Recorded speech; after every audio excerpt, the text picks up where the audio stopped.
गोकुळ अध्यक्ष निवडीबाबत आता कमालीची गुप्तता पाहायला मिळते। अध्यक्षाचं नाव उद्या आज बंद पाकिटातून समोर येणार आहे, तर अध्यक्षाचं नाव उद्या संचालकांसमोर ठेवलं जाणार। ज्येष्ठ संचालक आणि माजी अध्यक्ष विश्वास पाटील यांच्याकडून पाकिट खरं तर संचालकांपर्यंत पोहोचवलं जाईल। वैद्यकीय शिक्षण मंत्री हसन मुश्रीफ यांनी या संदर्भात महत्त्वाची माहिती दिली आहे। हसन मुश्रीफ, प्रकाश आंबेडकर, सतेज पाटील, विनय कोरे, चंद्रदीप नरके यांची तब्बल 1.5 तास बंद खोलीत चर्चा झाली।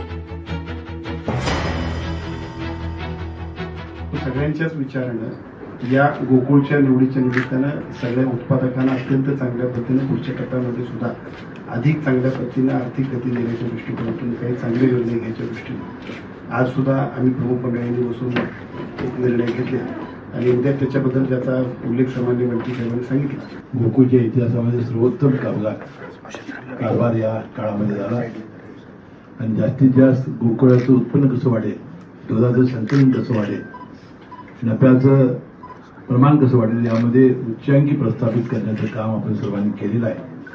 त्यावर मनापासून तुम्हाला सर्वांना मी धन्यवाद देतो आणि पुढच्या काळामध्ये सुद्धा असंच चांगलं काम, याहीपेक्षा उत्कृष्ट काम व्हावं अशा प्रकारची अपेक्षा व्यक्त करतो। लोकशाही मराठी ऐका, पहा, जागरूक रहा।